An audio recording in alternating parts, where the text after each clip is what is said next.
निर्णय करने वाला एक फोरम अलग होता है, लेकिन जब हम किसी को ये अवार्ड देते हैं तो मैं ये मानता हूँ कि ये बहुत आसान नहीं है। जो यात्रा होती है वो यात्रा, वो आने वाली पीढ़ी को उस यात्रा का एहसास होना चाहिए। लेकिन जहाँ तक सवाल आज की हम पीढ़ी को देखते हैं तो मैं ये ज़रूर कहूँगा उनके लिए जो नौजवान इस सफलता के लिए इस मुकाम तक पहुँचे हैं, हमें कुछ सावधानियाँ ज़रूर रखनी होंगी। जीवन में हम सफलताओं का आकलन तो करते हैं, लेकिन कुछ चीज़ें हैं जो जीवन में हमको गतिरोध बनकर सामने आती हैं, लेकिन उसके लिए कोई और जिम्मेदार नहीं होता। शायद हम स्वयं जिम्मेदार होते हैं। मुझे एक कहानी भर कहनी है। बनारस में एक संगीतकार थे, बहुत बड़े संगीतकार थे, लेकिन उनकी अगली पीढ़ी ने, किसी ने भी उस क्षेत्र में अपनी रुचि नहीं दिखाई और उस पीढ़ी को वहाँ पर रुकना पड़ा। लेकिन कहते उनका एक वाद्य यंत्र था जो बड़ा था और बहुत महत्वपूर्ण था। बाद में कुनवा बढ़ता गया, वो वाद्य यंत्र रखा रहा, कभी कोई बजाना नहीं जानता था। और धीरे धीरे करके उछल कूद मस्ती गई और जगह कम पड़ती गई। सबने आखिरकार तय किया कि जब ये वस्तु हमारे लिए उपयोगी नहीं है तो बोझ बन गई है, तो इसको उठाकर बाहर फेंक दो। उन्होंने बाहर फेंक दिया। लेकिन अचानक कोई साधक संगीतकार वहाँ से निकला और जब उसको वस्तु दिखी तो उसने कहा कि इतनी कीमती चीज़ मुझे इतनी आसानी से कैसे मिल गई।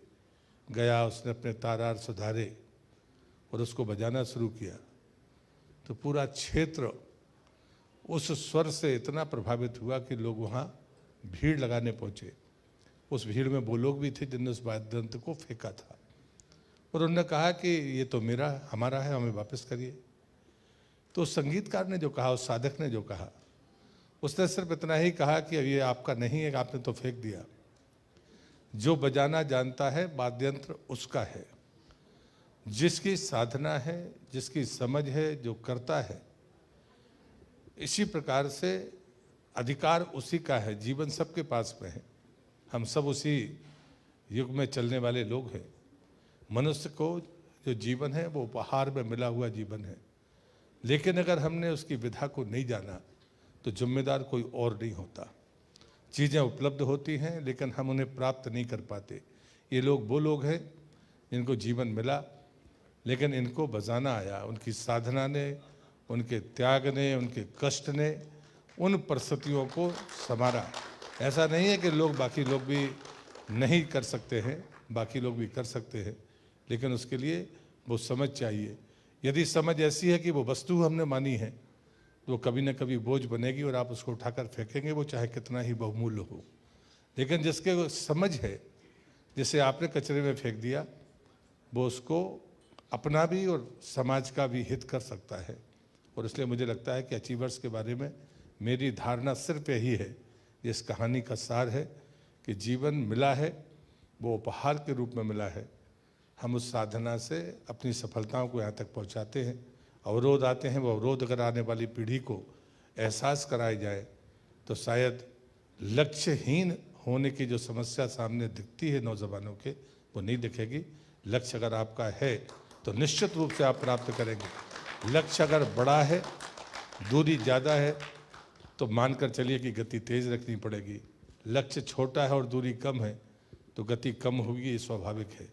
जिसके लक्ष्य बड़े हैं उसकी गति भी ज़्यादा होगी और शायद वो और संकल्प के साथ में काम करेगा।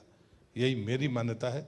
मैं आप सबको हृदय से बधाई देता हूँ, शुभकामनाएं देता हूँ कि निश्चित रूप से आपकी यात्रा में बहुत गतिरोध होंगे, लेकिन जो मुकाम आपने हासिल किया है वो आपकी साधना, आपकी निरंतरता और आपकी मेहनत का परिणाम है। मैं नहीं जानता कि उस क्षेत्र का मैं समझ रखने वाला व्यक्ति हूँ या नहीं। जिनको मैंने अभिनंदन किया है, मैं बहुत सारे क्षेत्रों से मेरी कोई संबंध नहीं होगा, लेकिन मुझे नहीं पता, लेकिन मैं उनकी सफलता के बीच की साधना के इस हिस्से को, जिसमें आपने एक साधक की तरह यहाँ तक मुकाम हासिल किया है, मुझे नमन करते हुए अपनी बात को समाप्त करता हूँ। बहुत धन्यवाद आपको, और जी ग्रुप को भी बहुत धन्यवाद कि आपने ऐसे कार्यक्रम में मुझे बुलाया। बहुत बहुत धन्यवाद। और सर घमंड नहीं करता।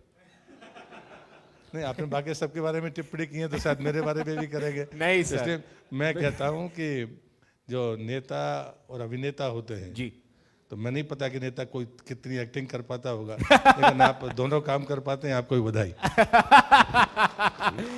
बढ़िया सर, बढ़िया। इतनी बढ़िया बात बोलने के लिए बहुत बहुत धन्यवाद। आप जाएं उससे पहले कैन बी प्लीज एक मिनट सर, विवेक सर आप जरा 1 मिनट आ जाएंगे स्टेज पर सर को फेलिसिटेट करने के लिए। एक बार जोरदार तालियां हमारे नेताजी के लिए।